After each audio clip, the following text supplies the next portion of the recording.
Hello and welcome to my channel.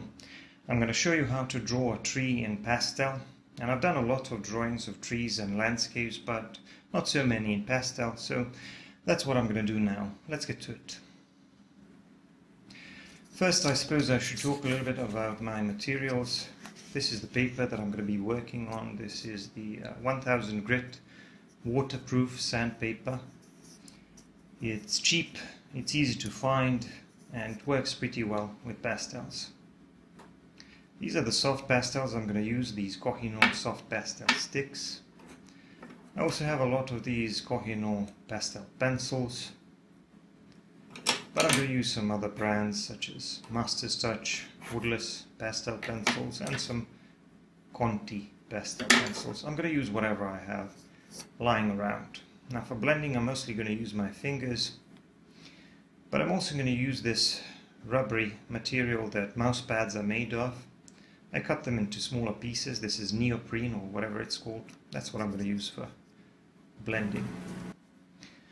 So the first thing to do is the sketch and the composition. I need to decide where to place the tree, how big it's going to be, and where to place the other elements. With landscapes, the sketching process is usually very easy.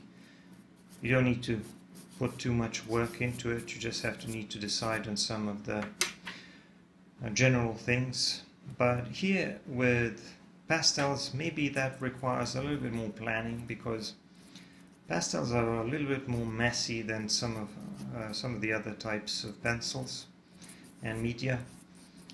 So I normally work from top to bottom and from left to right because I'm right-handed, to minimize the smudging, but pastels are even more prone to smudging than some other drawing tools.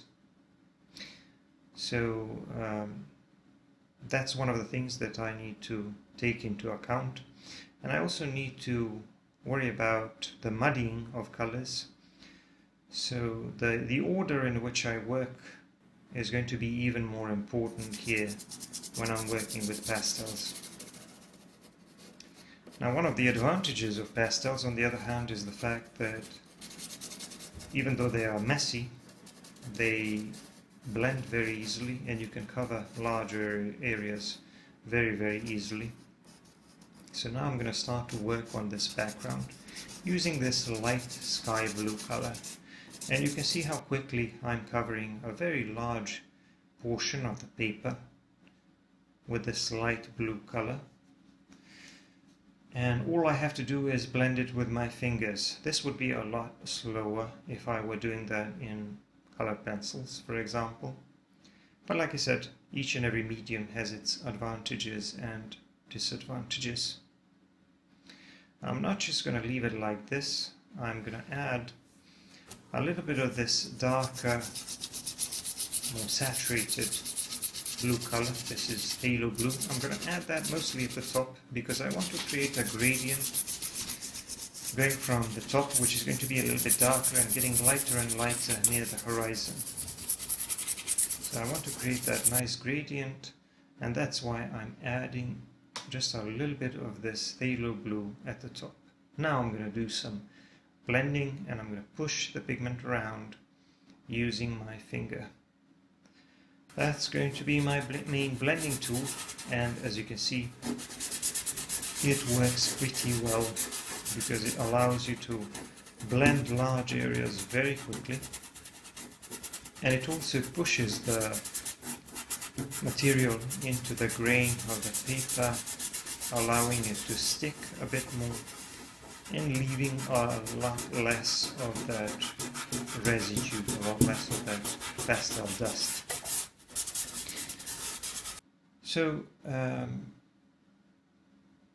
pastels in combination with your fingers as blending tools work pretty well, but that's obviously not the only thing that I'm going to use, because some parts of this drawing will require a little bit more precision. Now, as for the edges of the tree, I'm going to work on those a bit later. I'm going to refine them a little bit once I start working on that, but right now I'm working on some clouds here closer to the horizon. I actually lifted up a little bit of pastel using a kneaded eraser in order for the white pastel to show up more against the background. I wanted a strong contrast. I didn't want the white to be muddied or to mix with the layer underneath.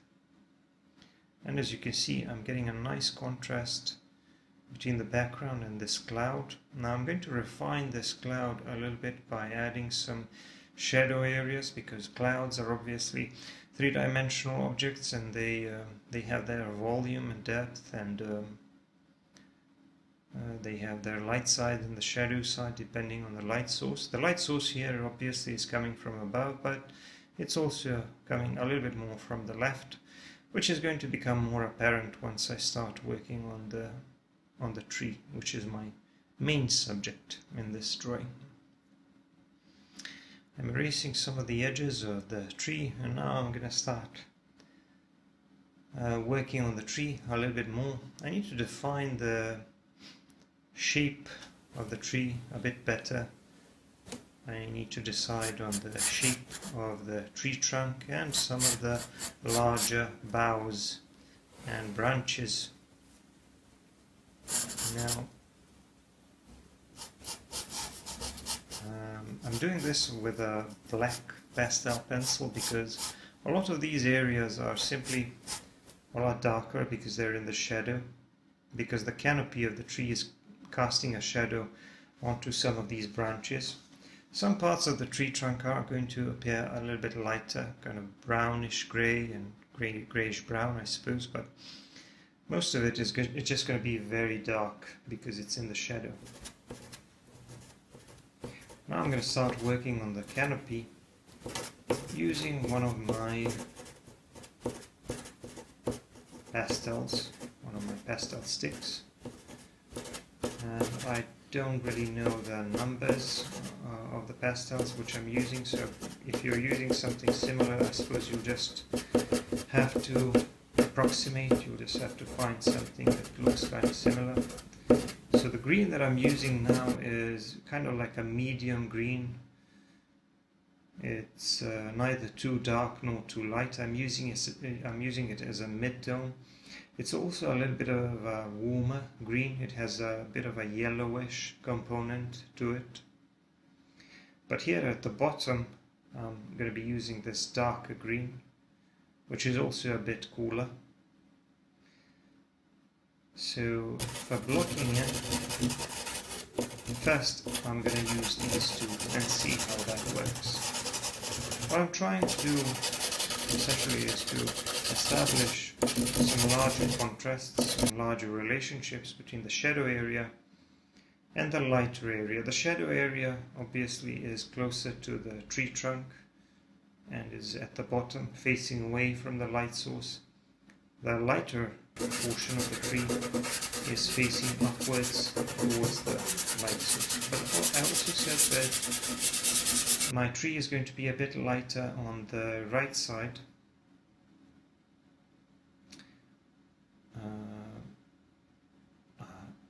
That's where the light source is going to be. The light source is going to be on the right. If I initially said that it was going to be on the left, I'm sorry about that. It's going to be on the right. So the left side is going to be a bit darker. The right side is going to appear a bit lighter.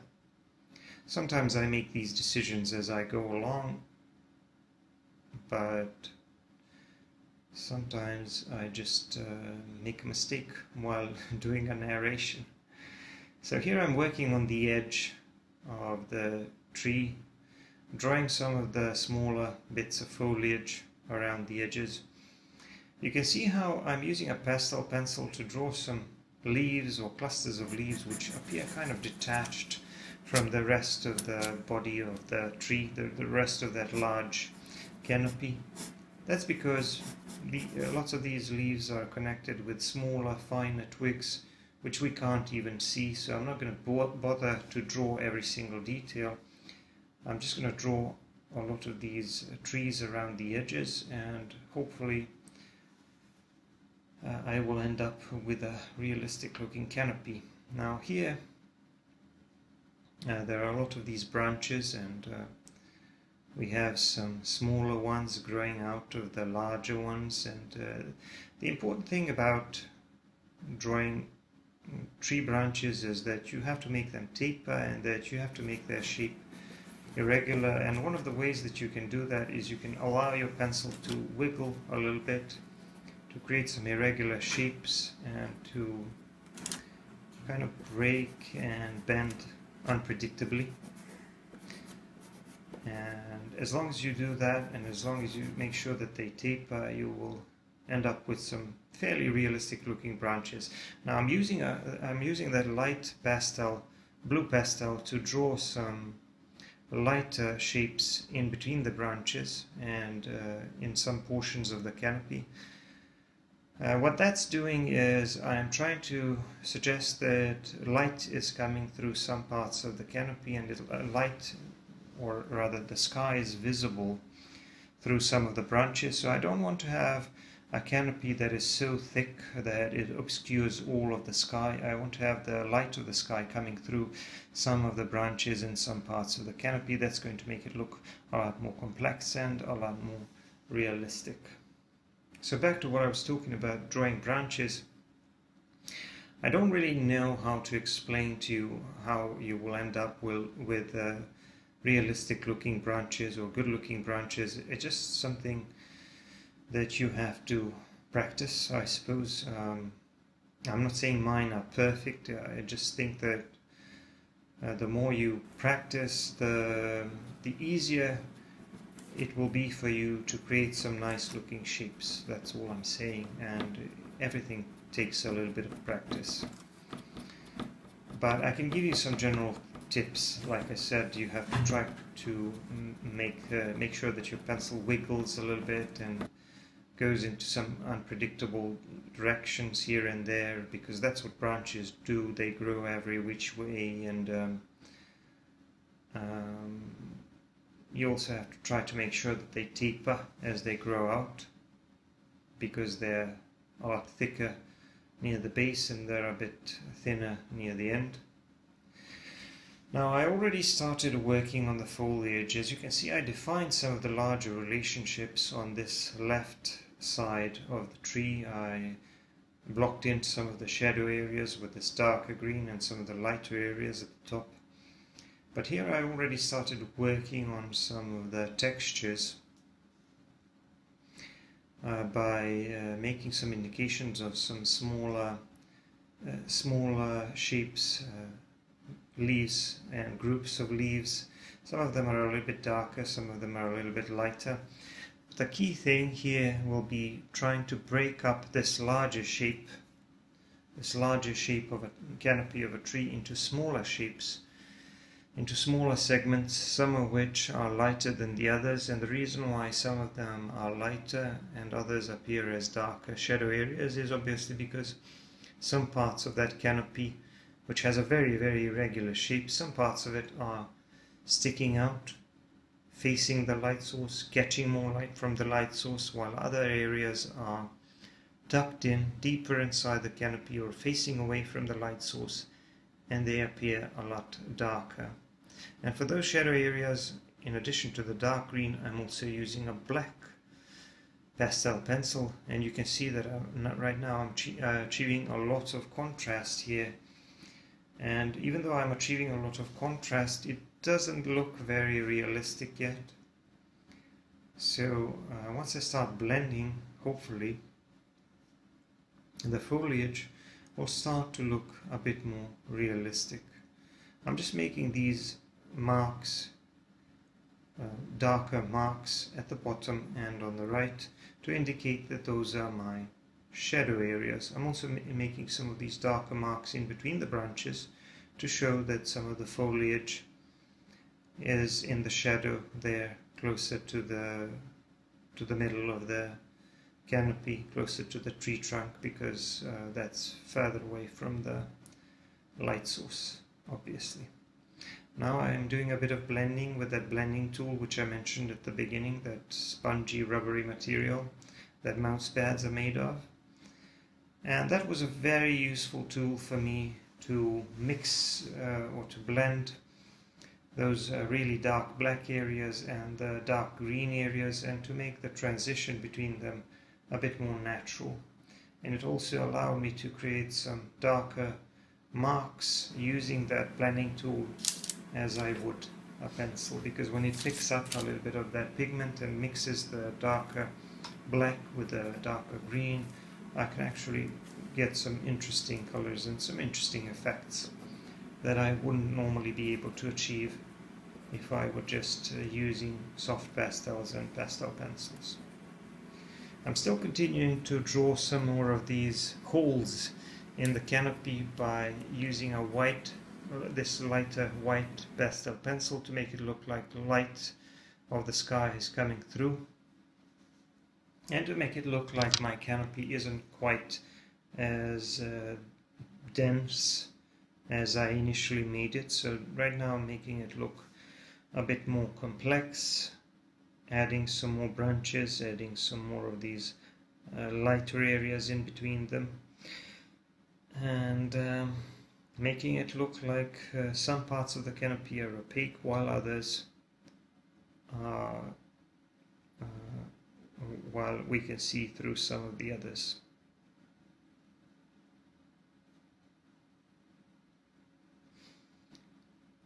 And the reason why I can do that is because on sanded paper or on sanded papers, that's something you can do. You can add layers of lighter colors on top of the darker colors. But there are limitations to that. There are limitations to how many layers you can add before you end up muddying your colors. But I'm not too worried about that, because I usually don't add too many layers when I work in pastels. I think that pastels are probably best for drawing landscapes, in my opinion, because landscapes allow you to improvise a lot, and you don't have to worry too much about precision. Now this tree obviously has a lot of smaller, finer details, but I still feel like it requires a little bit less precision and accuracy than some of the other types of drawings, like for example portraits and even wildlife to a certain degree, because some drawings of wildlife, some wildlife drawings can be very detailed and can require a lot of attention to the detail, proportions and things like that. Here I don't really have to worry about that too much. A tree is a tree, so if I don't get the shape 100% right, as it is in my reference photo, I'm not really too worried about that. A tree is still going to look like a tree. Obviously some shapes are going to be more pleasing to the eye, or at least more pleasing to my eye, but I'm not too worried about that. I can modify these things easily, and I'm not too worried about if everything doesn't look perfect. And that's one of the good things about drawing landscapes, and that's one of the reasons why I find them a bit more relaxing. So you can see I'm using some lighter pencils to go in or go over some of these darker areas to add some of the lighter leaves. And this is really adding a lot to the realism of the canopy, because it's making everything appear more three-dimensional. It's giving more depth to my canopy by putting some areas, or rather details, of lighter value on top of areas of darker value. That's what's making the canopy appear more three-dimensional, because without that range of value, the canopy of the tree would look kind of flat. And that's what I want to avoid. I want to have a nice, interesting looking texture, but at the same time I want to be able to define the relationships between some of the shadow areas and lighter areas, because that's obviously going to help me explain the larger shapes to the viewer. I'm doing a bit more drawing, or a bit more shading on the tree trunk itself, and now adding some shadow areas using a black pastel, or a soft black pastel. And I'm using either that sky blue pastel for some of the areas where the sky is coming through. But I also use the small piece of that sky blue pastel, so when your soft pastels break into pieces or some smaller pieces break off, you can actually use them for some of the bits of your drawing which require a bit more precision. Now I'm adding some distant trees and bushes here on the left before I tackle the lower part of the tree, the lower part of the canopy of the tree, because I just want to get that out of the way. I want to get that part of the background out of the way. And now the tree is not just hanging there in midair. We have some ground, we have some background, and we'll see what else I can do with this part of the drawing in the foreground. I can start adding layers of some other pencils to make the grass look a little more interesting, but it's actually quite a bit harder to produce a realistic looking texture of the grass on pastel paper, or with pastels for that matter. So you just have to try to focus on the larger things, the larger elements.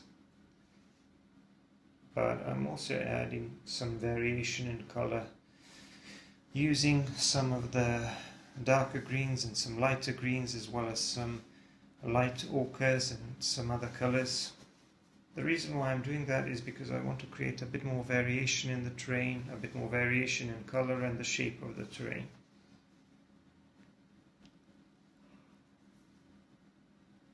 I added a few more of those lower hanging branches and leaves, and now the bottom part of the tree appears a lot more realistic, and it also appears like those smaller branches and leaves at the bottom are really in the shadow.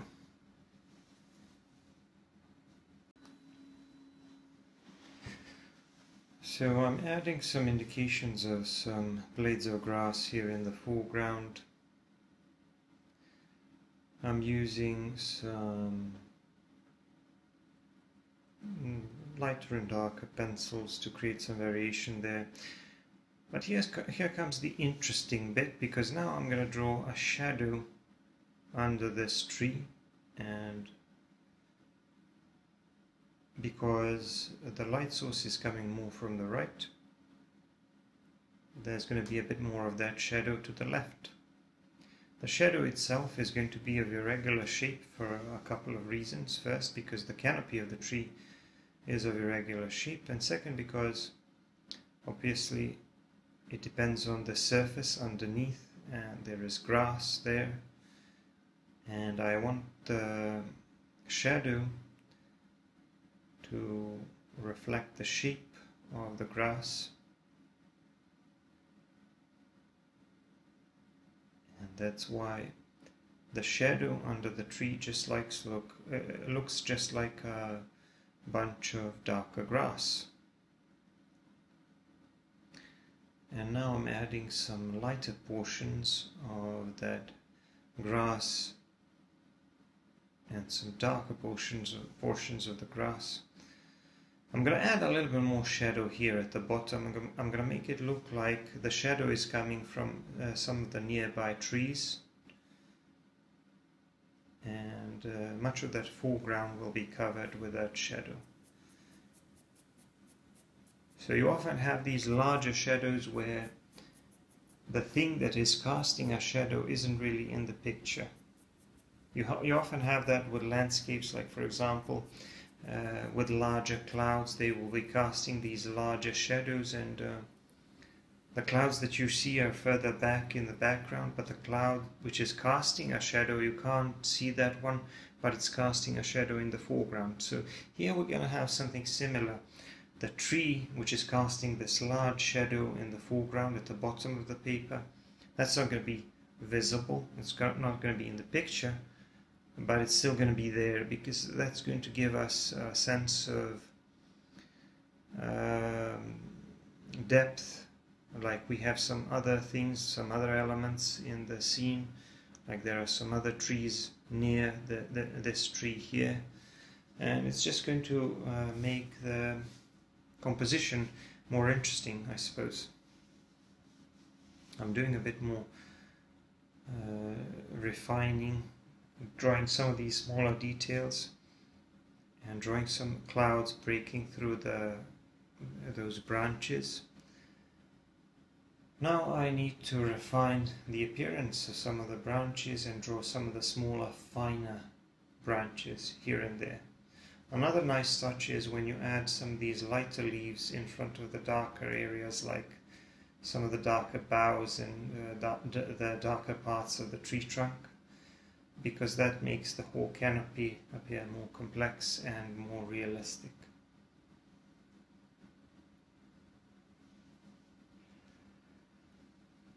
I'm doing a bit more work on the tree trunk, adding some texture and some contrast to it, some contrast between the lighter areas and darker areas. Now, for these colors that I picked for the grass, I know that these greens appear a little bit radioactive once I first laid them down, but you see that when I start adding some other tones, the grass actually starts to look a lot more realistic. Here I want to have like a gentle slope leading from the tree to the bottom, and in order to be able to explain the transition between that small hill and the area just behind it, I am using a bit of darker color to contrast that with the lighter color at the top where the tree is located. And here I also decided to add even more of the sky blue color so that I can define where the rest of the sky can be visible.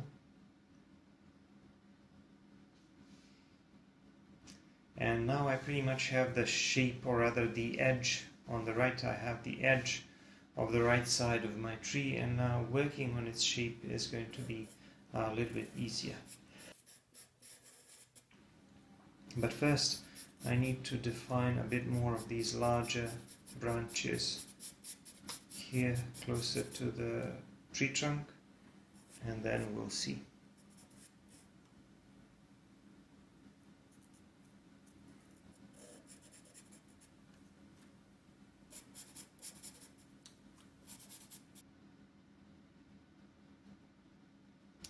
So you can see how these larger boughs are growing out and how smaller branches are coming out of them,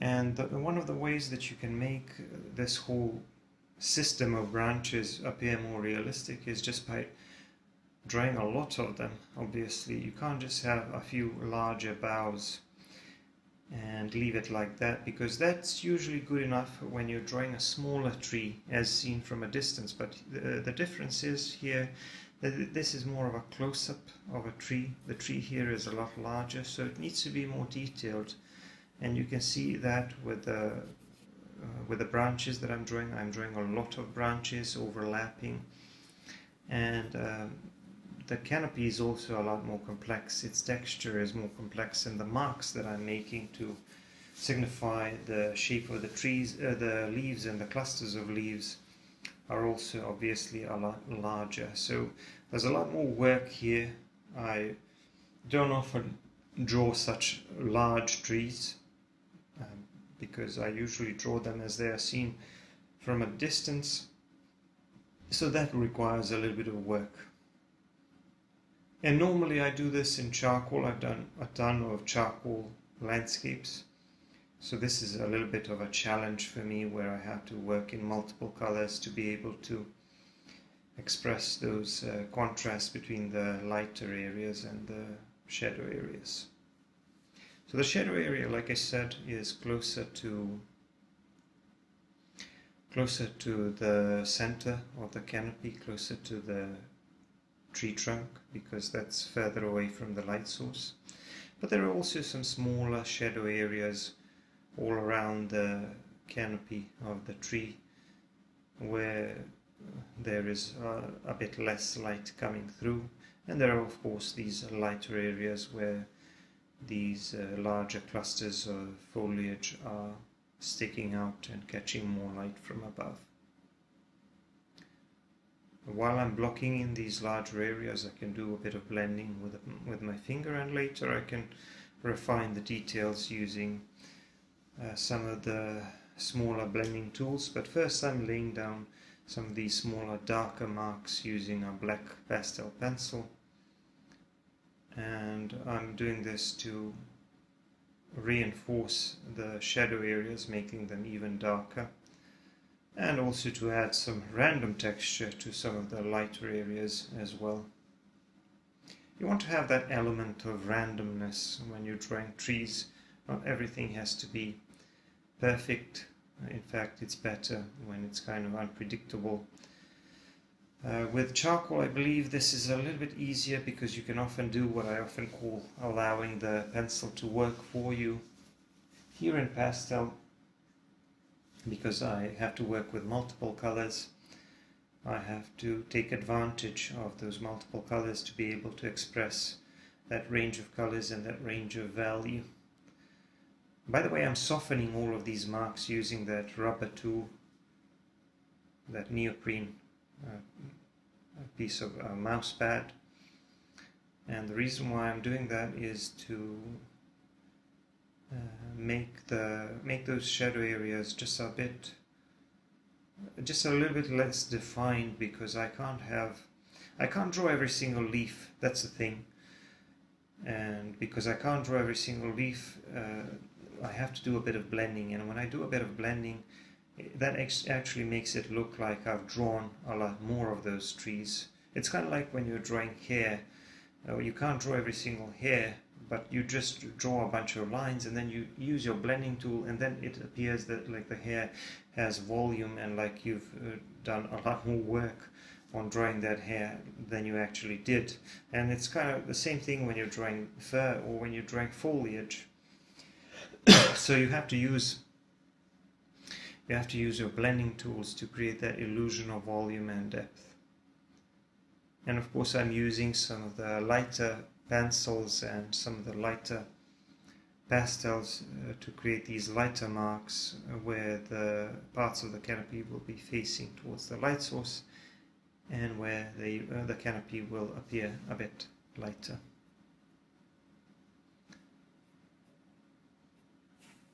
I'm always going back and refining some of the shapes of these branches in the shadow area of the tree, and you can see how much contrast now I've achieved between that shadow area and the upper part of the canopy, which is a lot lighter because it's facing upwards towards the sky.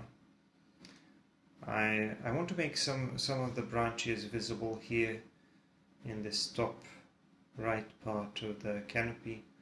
I want to make it look like we can still see some of the larger boughs and branches through the canopy. And for this precision work, for these smaller details, I'm using a black pastel pencil. Sometimes I use a soft pastel, which is kind of like a stick, and it can't always produce fine marks. Sometimes I use pastel pencils. They are both good in their own way, I suppose. So you have to try to combine them and use both of them. It's the same thing with blending tools. Some blending tools are better than the others. Some of them are more useful for this, others are more useful for that. So combining different approaches and different types of tools usually produces the best results. Now, much of the tree is done, and I have to finish the right side of the tree, of the canopy of the tree, which is going to be the light side, but I'm still refining its texture. And while I'm doing that, I want to remind you that if you like my content, if you like my videos, don't forget to subscribe and click the notification icon maybe, so that you wouldn't miss any of my future videos. Also, don't forget to give me a like and comment on my videos. Now, if you want to see longer videos with a lot more narration and more content, you should check out my Patreon. I have dozens of full-length, real-time narrated videos there, and a lot more tips and some other content which you may find interesting. So here I'm adding a bit more texture to the light side of the canopy, but I'm also going to start adding some of these lighter bits using this bright green. This is actually kind of like a bright yellowish green. I don't really know the name of the or the designation of this particular color in the Kohinoor range. I just know that I like the color. I find it pleasing to the eye, and it's also working well here to draw this light side of the tree, which is catching light from the sun. And I'm going to be blending that a little bit with the rest of the colors here on this canopy, but I'm going to try not to blend all of it too much, because I do want to keep some of the texture. That texture is ultimately what will make the tree appear more realistic. I'm also adding some flyaway leaves and clusters of leaves at the bottom and at the sides. Like I said, drawing these flyaway leaves makes the canopy, or the outer shape of the canopy, appear far more realistic. And I'm also adding some darker details using a black pencil. Obviously these darker bits are at the bottom. A lot of these trees at the bottom are in the shadow, facing away from the light source. One of the challenges here is preventing the smudging. One of the things that I use is a piece of glassine paper, which I normally put under my hand. If that's not good enough for you, you may want to try to lift up your hand using some kind of methods that will help you not touch the surface of the paper or the palm of your hand. Obviously it's a lot easier to get rid of the dust and to avoid messing up your drawing when you're not drawing top down as I'm drawing, when you're holding the pastel paper on an easel, holding it more or less vertically, and that way it's easier for you to avoid touching or avoid allowing your hand to rest on the surface of the paper, and it's also easier for the excess dust to fall down. I don't have that option here because I'm recording top down, and I want to be able to show you as much of the drawing process as I can without doing refining off camera or maybe rotating the drawing too much. I always try to minimize the rotating, but that also makes it a little bit more difficult to work for me because I have to worry about the smudging. I drew some nice looking trees over there on the right. Those are in the background. They're going to be a little bit less defined obviously than my tree in the foreground, but I'm still going to add some more texture and detail to those as well. I'm also adding some more detail to this tree trunk, making some indications of shadow areas on it, because I want to make it look like some parts of that canopy of that foliage are casting a shadow onto the tree trunk.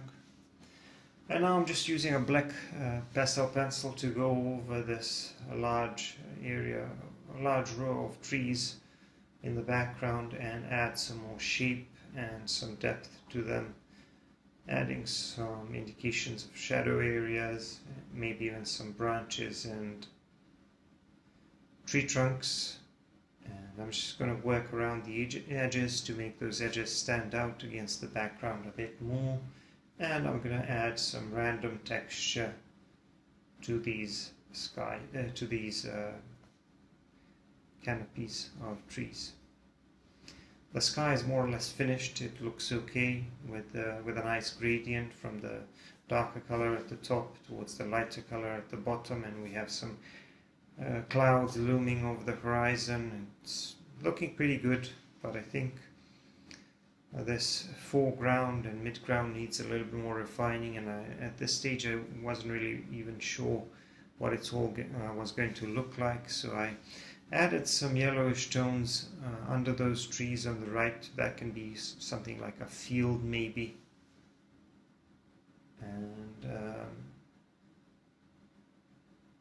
I'm just adding some variation in that grass and in that terrain on the right at the bottom of the paper. But there's not much left to be done. I'm not really sure how many of these smaller marks I need to draw on the right side because I don't want to overdo it. So I'm just kind of adding some random colors here and there to make the foreground a bit more interesting.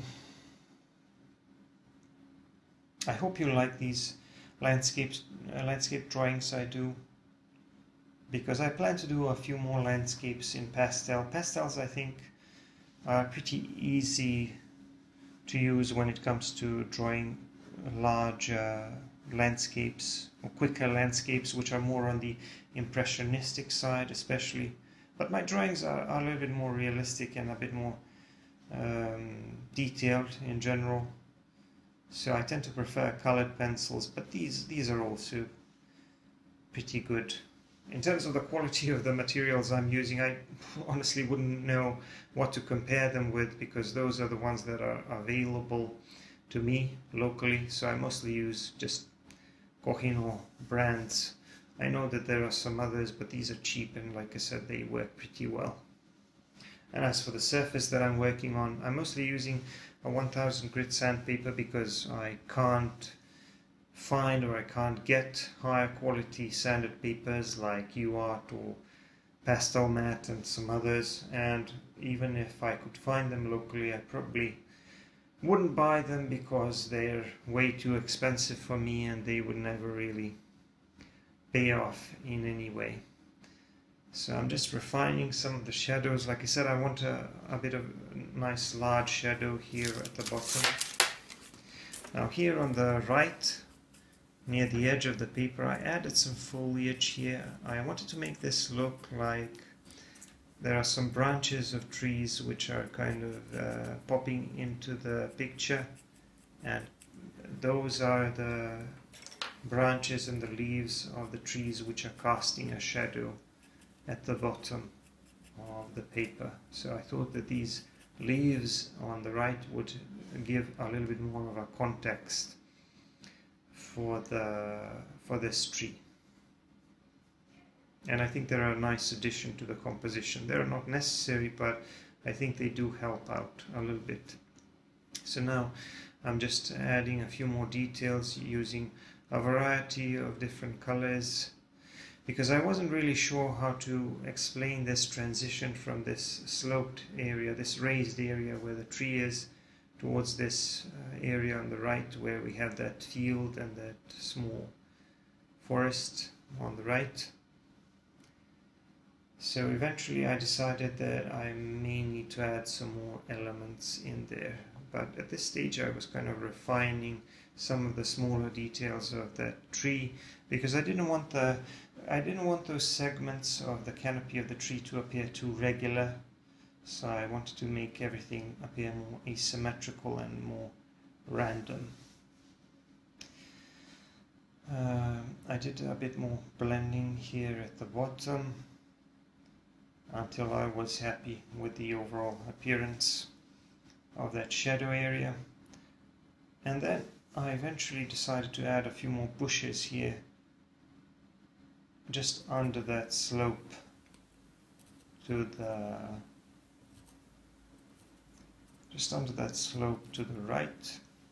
Just adding some random bushes, and these will help me explain to the viewer that this raised area where the tree is quite a bit in front of the area on the right. There were other ways to do this, but I thought that these bushes were pretty good for that. I mostly use a combination of black and green, and now they look pretty decent, I think.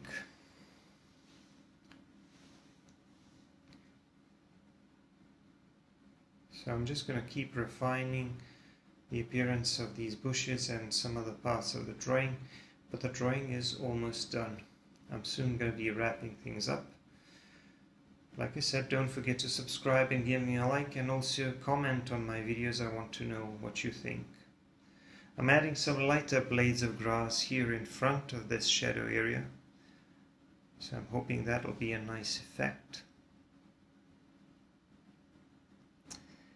And this field, on the just under that row of trees, I just defined its edges a little bit. But the drawing is now done. I've put down the finishing touches. I'm just going to put down my signature in the lower right corner, and I think that's pretty much it. I hope you like the way it looks. I think the tree came out nice, the sky looks nice. So it's not a super detailed drawing, but it's a bit more detailed than some of the usual drawings of trees that I do, because this one is a bit larger. And I hope you enjoyed this video. I want to thank you for watching. Don't forget to check out my other videos, and of course I'm going to see you in the next one. Bye for now.